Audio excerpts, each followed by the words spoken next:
السلام عليكم ورحمة الله تعالى وبركاته. متابعيتي وفاطمة في نضاق، نتمنى تكونوا على خير يا ربي وفي صحة جيدة ان شاء الله. كيف ما كتشوفوا معايا فيديو ديال اليوم، فيديو بسيط وشهيوة بسيطة وانما عندها فوائد غذائية. لهذا الفيديو ديال اليوم غيكون نشارك معكم يعني واحد الروتين اللي هو بسيط. كيف ما كتشوفوا معايا ان شاء الله هنايا عندنا اباوان. يعني غنشاركو معكم يعني في الطاجين. الصراحه كيجي مزيون مشرمل وكيطيب على حقه طريقه، غير هو في الطاجين كيجي مزيون. ايوا هنايا عندي الشطون غنقليه وصافي، يعني غنرافقو مع ديك الطاجين، يعني غير الشطون مقلي صافي. اخوتي كيف ما كتشوفوا معايا هنا عندنا يعني اباوان اللي كانوا الحبات غلاضين كنقشروه، ولا كانوا الحبات رقاقين كنقطعوا حتى داك القشور ديالهم، يعني كنشاركوه كيجي نص نص. الصراحه كيجي مزيون يعني كنخلطوهم كيجي مخلط. الحبات اللي غلاطين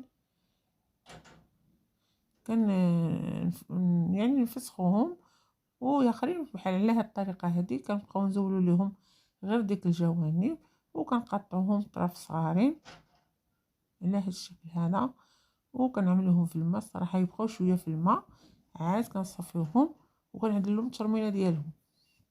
كيف ما عارفين اخوتي تا يباون صراحه كانوا غاليين، واحد الثمن كان مرتفع، كنا مولفين كنشريو اباون غير بجوج دراهم وشكون يديهم. هاد العام الصراحه انا صراحه هديها اول مره كليتو، يعني اول مره شريتو كان غالي. دابا وصل عندنا هذا جبرتو ب4 دراهم ايوا وجبتو. ملي كان غالي ما شريتوش، ما نكذبش عليكم والله الا كان غالي اخوتي بزاف.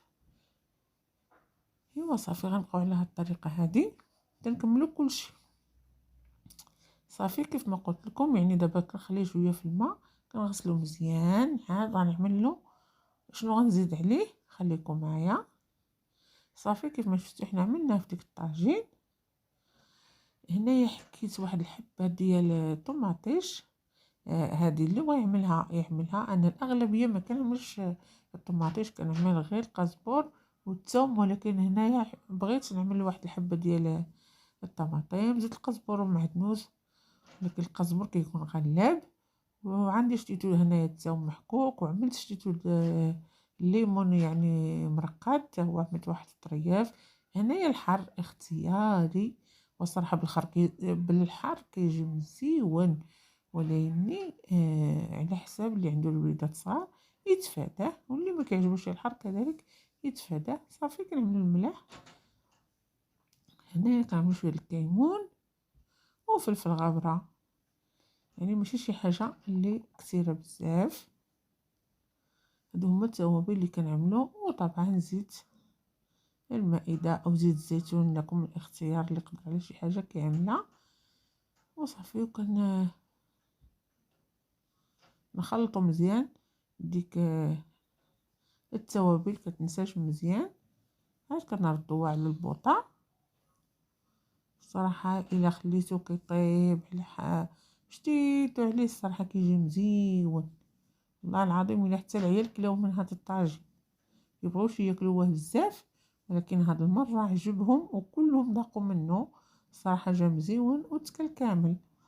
كيف ما شفتوا معايا كيكونوا دوك الحبات مكمولين، وكيكون عاود اخر اللي كنكون مقطعينه صافي. ها نتوما كتشوفوه هو هنايا كيغلي في الطاجين.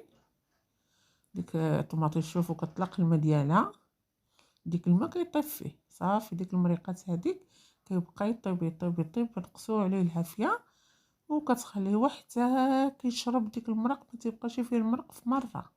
الصراحه كيجي مزيون، ولا كان بالحر احسن واحسن.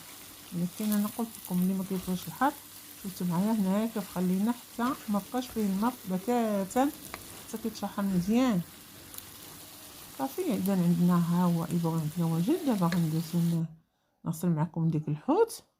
كلشي يا اخوتي كيعرف يعدل ايباوان، وانما قلت نقترح عليكم الطريقه ديالي.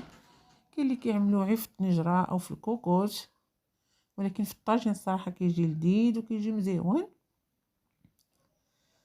صافي. هنايا هاد هاد الشطون غنغسلو، كنحيدو دابا هنايا غير راسو مصران، عاد كنغسلو مزيان. عاد في الاخير كنزولو، بغيتو تقليوه هيداك كتزولولو يعني غير بحال هيدا غير راسو مصران. بغيتو انا النص غنعملو هيدا والنص غنفتحو، يعني نحيدلو السنسول وبلا ما نعمل وحده فوق وحده، غير كنعمل غير وحده وحده صافي. كنبقاو شويه حتى كنكمل كلشي.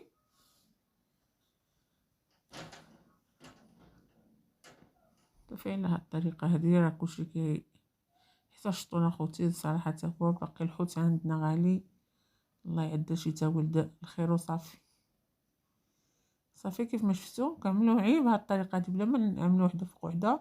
ودائما الحوت تنعمل مع شتيت ولد الثوم واخر خليته هيدا بالسنسول ديالو، كتعمل له الثوم كيطلق ديك المذاق روعه، بلا ما تعملها وقتاش من الربيع ما تعمل حتى حاجه غير الثوم والمليحه وكتقليه. ديك المذاق ديال الثوم كيجي واعر الصراحه. صافي انا غنزيد معاهم واحد شلاضه، يعني كيف ما كتشوفوا ما عندي هنايا ليتشوكا اي الخس، وعندي هنا طماطيش يعني عيش لاضه عملت تغليظه يعني غير بالتنيدور، والبصيله وشويه د الخيار، وكنحك حتى شويه د الجزر محكوك حتى العيال تياكلوه. ها شكون شفت معايا صافي مليحه والزيت وشويه د الخل وصافي. هذا هو الشكل النهائي ديال الطواجن. نتمنى يعجبكم الفيديو ديال اليوم. وهنايا الحوت انا قليت الحوت يعني على هذا الشكل وشكل اخر. نتمنى الفيديو ديال اليوم ينال الاعجاب ديالكم.